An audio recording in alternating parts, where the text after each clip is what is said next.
Space. Black, endless and beautiful. Mark gazed from his viewport, a million stars twinkling like diamonds scattered on velvet.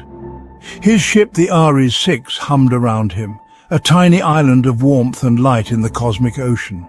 6 months into his mission to Mars, the routine was comforting, the solitude a familiar companion. He missed Earth, the scent of rain, the laughter of his daughter, but space held its own allure. The vastness was humbling, a constant reminder of the universe's mysteries.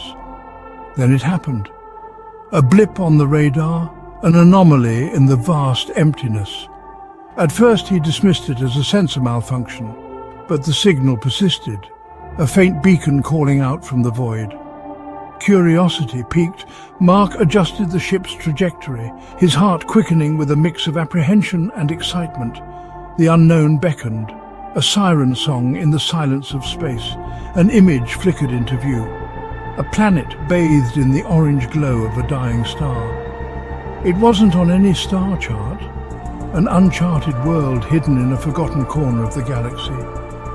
The decision, it seemed, was already made. The Ares 6, designed for interplanetary travel, wasn't built for such detours. But Mark, ever the engineer, coaxed the ship forward, his hands moving with practiced ease over the controls. The new course was set, a calculated risk that could rewrite the history books, or strand him in the depths of space. He pushed the thought away, focusing on the task at hand. Days turned into weeks as the Ares 6 journeyed towards the unknown planet. The silence, once comforting, was now punctuated by the thrum of the engines working overtime. Finally, after what felt like an eternity, the Ares 6 pierced the planet's atmosphere, fiery tendrils of heat licking at its hull.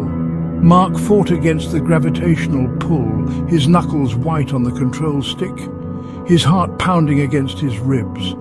Sweat beaded on his forehead as he guided the ship towards a patch of barren land, the engines groaning their protest.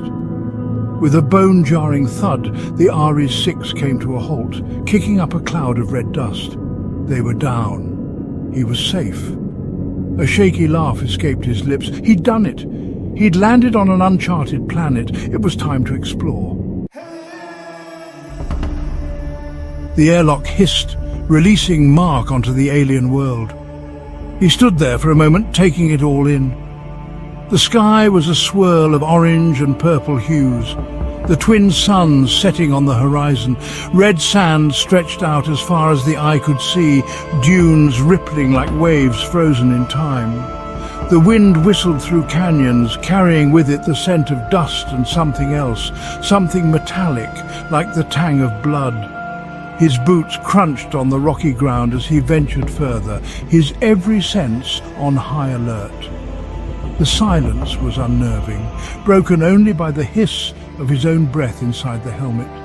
He scanned the landscape, his visor filtering the harsh light. There were no signs of vegetation, no animal tracks, just rocks and sand sculpted by the relentless winds.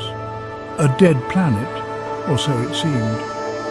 Days turned into weeks as Mark explored this new world, charting its canyons, collecting rock samples, searching for any sign of life. He found none. The planet was a barren wasteland, a testament to the harsh realities of the universe.